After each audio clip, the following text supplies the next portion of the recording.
Step number 1 to a successful marriage is compatibility. We're compatible, right? Definitely.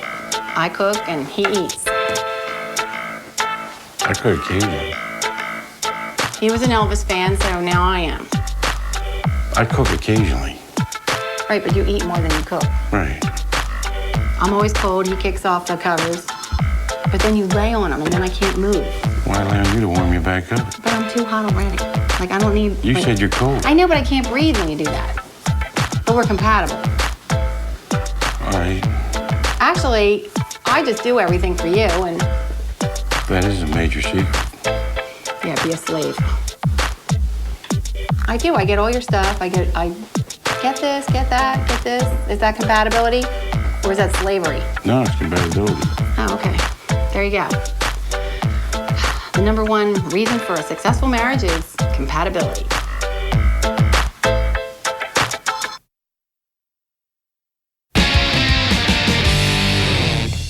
Tip number 2 for a successful marriage is keeping it exciting. Right? Are you excited? Occasionally. Wow, you can tell.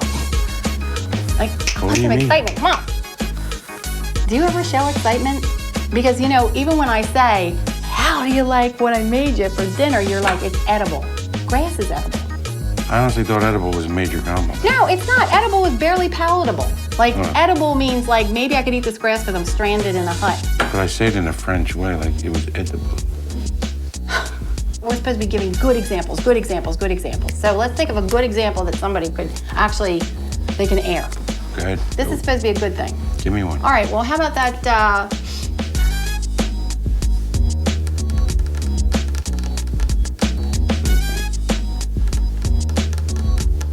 Improvise. yeah, improvise. You ready for dinner? What was for dinner? Cheeseburgers. Now, see, that's worth getting excited about. Let's get them. Oh my God, you're such a cheap date. So there you have it. Tip number 2 for a successful marriage is keeping the excitement going.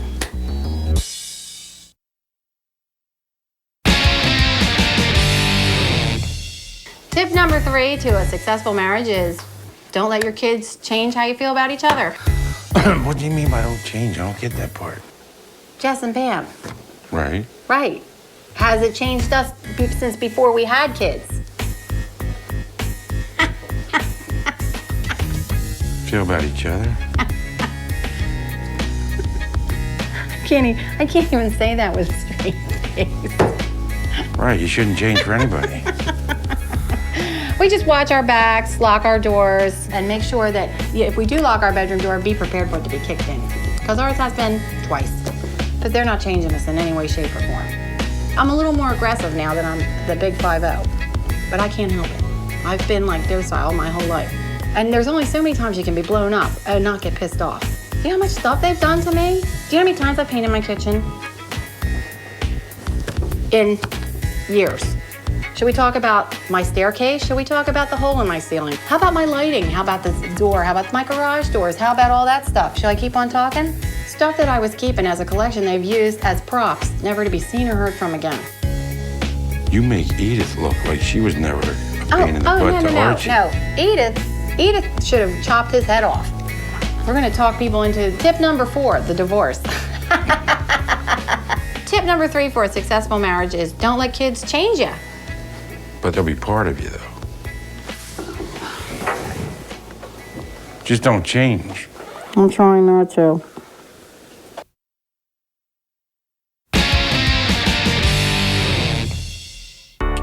Step number 4 for a successful marriage is to keep it romantic.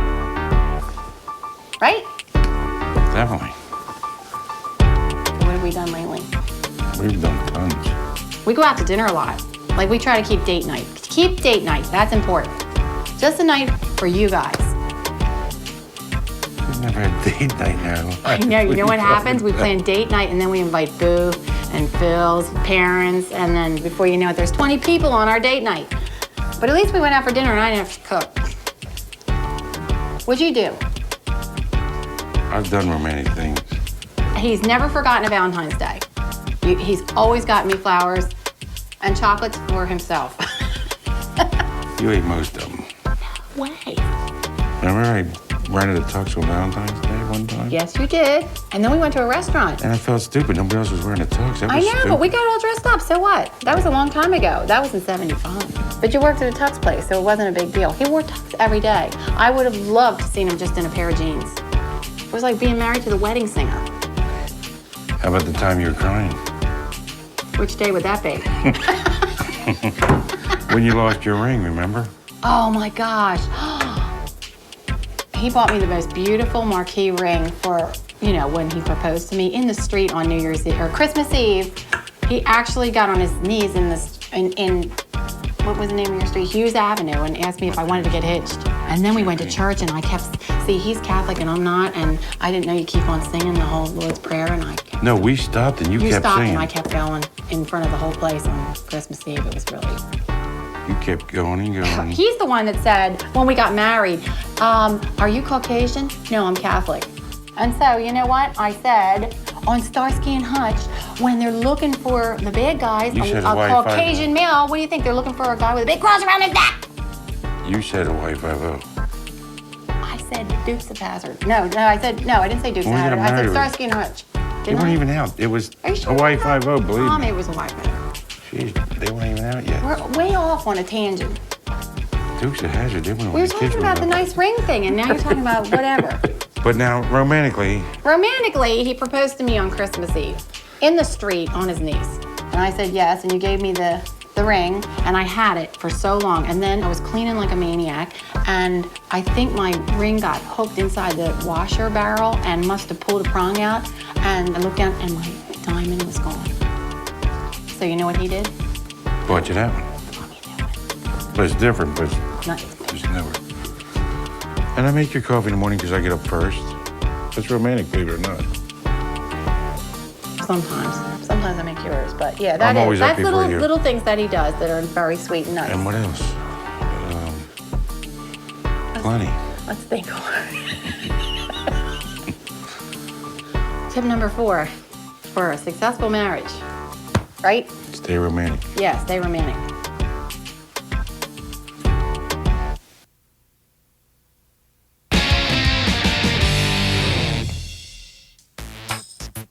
Tip number 5 for a successful marriage: never go to sleep angry. In our case, there were times we didn't go to bed. Actually, I think I have gone to bed angry, so I don't think that's the right statement there. There were times we argued until 5 o'clock in the morning, so we didn't go to bed angry. We just didn't go to bed. We used to argue and stay up all night and get no sleep and then try to go to work. Remember? We were just too tired. We wore ourselves down, but he never will say he's or wrong. So I have to give in. Takes a long time sometimes. I know. too. Sometimes I'm just standing up for my women's right, and then I just Yeah. give in because I'm too tired. Have you ever been fighting and the phone rings and it's his mother and he's like, oh, rah, rah, rah, rah," and he's like, hi, oh, how are you? Yeah, we could do dinner tomorrow night. It's not a problem. That sounds great. Bye. And you take it right off from there. You've done that so many times. It's unbelievable. You've done it more when your mom No called. way. Oh, yes, you have. Him. No way. I don't even get it. Because you put on this front for them. Oh, Mr. Sweetie Pie. As soon as you get off. You're the one who's Candyland. I try to be true to the roots and whatever. True to the roots. What the hell does that mean? What does that mean? What does that mean? We could do more in front of my family than you can do in front of your family. Not anymore. They've seen it all. There's not too much left after we had the penis at Thanksgiving. The Bam. Oh my gosh. Right in the middle of Thanksgiving dinner with all the relatives and the conservative side too. Somebody sent Bam one of these fake you-know-what. It was Villa Vello. His dad owns a sex shop. Right, and they called it the Bam. So he brought it to Thanksgiving dinner and stuck it over the doorway. And it dangled. Oh my God. And you walked by and nicked you in the head. Would you stop? It was sick. Would you have to like elaborate like that? Oh, it was sickening, I thought. And then he threw it to my mother and she caught it. Right. And then the only little girl that was here thought it was a monkey arm. Oh my God. I mean, that's like our Thanksgiving. Well, we didn't fight about that, so let's Like get Currier and Ives days are over. let's get to the fighting part. We didn't get to No, the fight. fight. Oh, how about the fighting part between your brothers here one Christmas Eve? Punching each other out, and one of them was on crutches. And we couldn't pull them apart. But I did hear they went to bed angry. Oh my gosh. Because they called me the next day and they were pissed off still, so they had to be angry. That was two brothers. We're talking about married couples. Yeah. All right, let's get back to married couple. All right, so tip number 5 for a successful marriage is don't go to bed angry. You might be up all night, but don't go to bed angry. And always sometimes let them think they won. You won this one, Abe. You're good at this one. Wow, that's a first. Thanks.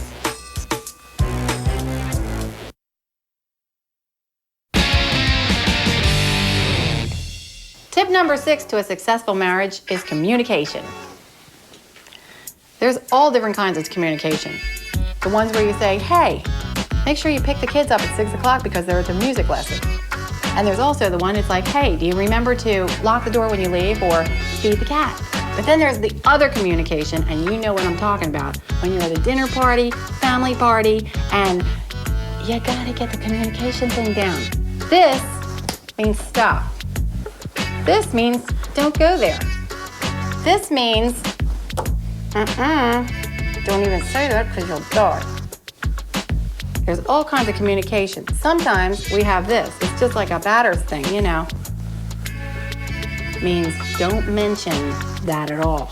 And when I do this in jest, it just means stop, really stop.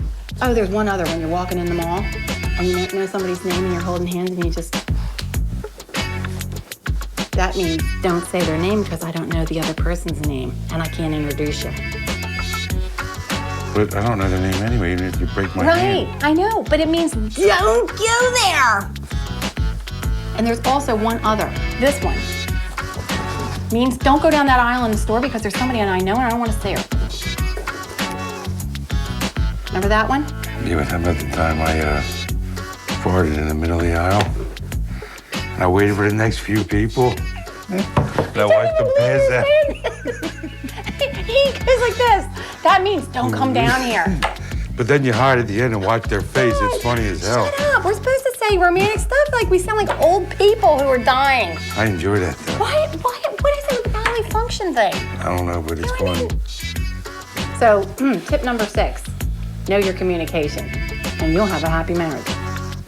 Right? Ow, stop that. It means stop. Do it like, watch me, I'm gonna kick you. Nobody even noticed. Abe, now what's that we were supposed to do? Yeah, I know, but if I did that, you'll say, why are you you would, like, you don't get it.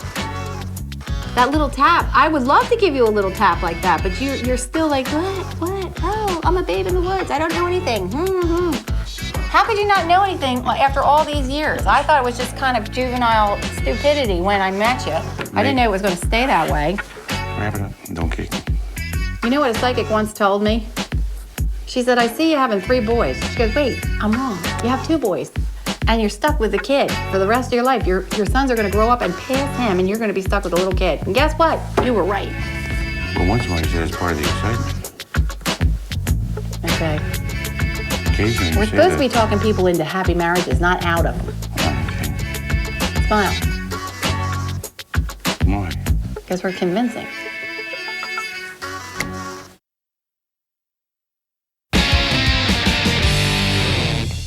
Tip number 7 to a successful marriage is patience. And I'm waiting. I'm patient. I'm more patient than you. You're the one who freaks out in line. I've seen you. You're bringing all this stuff that has nothing to do with it. I freak Being out in patient line. in line is what you do. I'm patient all the time. You get up there and the lady's afraid of you by the time you get there. That is so not so. I've seen it. I'm patient all the time. I let people cut in front of me if they have a couple things. That's patient. That's kind. All right? I'm patient with you. It's more obvious that I'm patient. Yours is called something else. You're always screaming and yelling and hollering, You see why? and I'm sitting there patient. I'm patiently waiting for you to say something smart. The only original thoughts he had were Elvis's first. Some of them Say something original. A lot of them are my dad's. Say something original. Say something that's Phil's. All right. I'm being patient. What? I was never at a song called Patience. I don't know what you're talking about. Axl Rose sings Patience. Since when do you know anything about Axl Rose?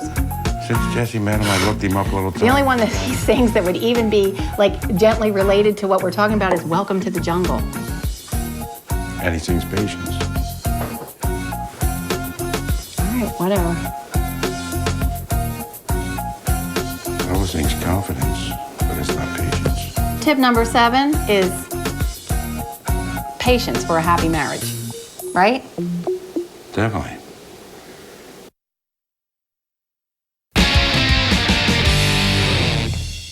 Tip number 8 to a successful marriage is staying faithful, which I've always been and you have too, right?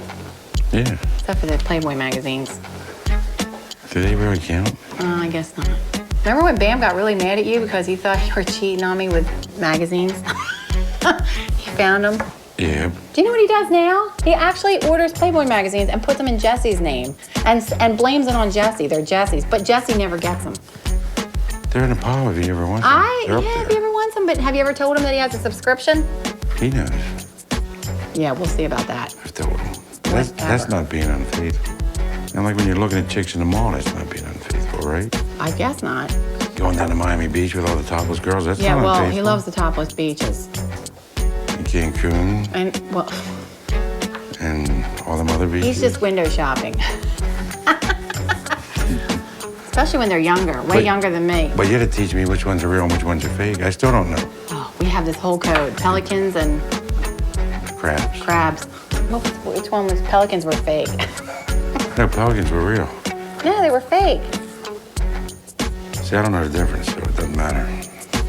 Gotta know the difference. How are you supposed to tell the difference? Because they defy gravity and they look like soccer balls. Paying's cheating. Paying is cheating. There's an agreement. Yeah. And that whole oral sex thing, cheating. Clinton's insane. Cheating. He changed the world to think oral sex is That's not more than cheating. cheating. That's worse than cheating. That's cheating with, I don't know, that's cheating. Or just as bad as cheating. No, it's as bad. That's what I said, just as bad. Good thing we're married because we'd hate to date. In today's world, it's tougher. Oh, it's way tougher. Now you really should be faithful because like you can catch all that stuff. But they're not. They're crazy this day and age. I know, they're nuts. I mean, you hear like people say they've been with 60 and 70 people. That's a whole town, a small town. In this day and age, they just meet and do. The stuff they do in the clubs and on spring break is more than we ever did in our first 5 years of marriage. On stage. And just with their showing. Like, that's crazy. Like, we didn't even know you could do half that stuff. We've seen some pelicans on there. Oh, my God. And crabs. For real crabs. Let's just be clear we're done and Just over be old with and that boring. stuff. Well, there's tip number 8 for you for a successful marriage is stay faithful. Try to stay faithful. No, stay faithful.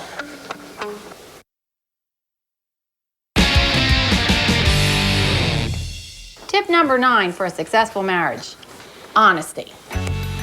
Honesty is the best policy. It's even good if you're not married. Be honest all I'm the talking time. about honesty with everybody, but especially when you're married. Like if I have a little bit of something in my teeth, that's like good honest. You should tell me I have a little something in my teeth. And when I ask you how I look in this dress, you say Amazing. honesty.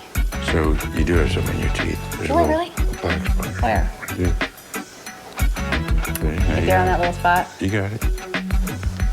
And I'm always honest with everything I do, especially like shopping. You never did this, but I've heard of wives did this. They'd go home to their husband and say, hon, I saved you $20,000 today. And he'd say, how? She said, I was going to buy the Cadillac, but I got the Chevy instead. Get it? Yeah, I get all that, but I don't do that. I tell you everything I do and everything I spend. You've been doing sort of that stuff, though. No, I haven't. Yes, you No, have. you know what? He gets crazy if I go to the store and don't use the coupons, and then I have to say I had coupons and they didn't take them off. You've told me you've used coupons and you haven't. Well, one time. Because I didn't want to drive all the way back home and get them. Wouldn't that take more money and gas just to come back home and get them than I actually got savings? You should have taken them with you from go, though. I know, but I didn't, so I just kind of told you that I used them. That's not honest. Well, it's a small white honesty lie. Are you telling me everything? What wouldn't I tell you? I don't know. How would I know what you're telling me if you didn't tell me? You might not be telling me something because you don't want to tell me, but how would I know what you're not telling me because you didn't tell me? Why? So tip number 9 to a happy marriage is always be honest, right? We've always been honest. We're always honest. Can you say something honest? About, I honestly love you. Oh, okay, yeah. Oh, that's so sweet. That was so sweet. Look, he's gonna cry. I'm sentimental. I know he's crying. He cries over everything. That's nice. That after all these years, you feel that way. That's nice. I cry, but not for the same reasons.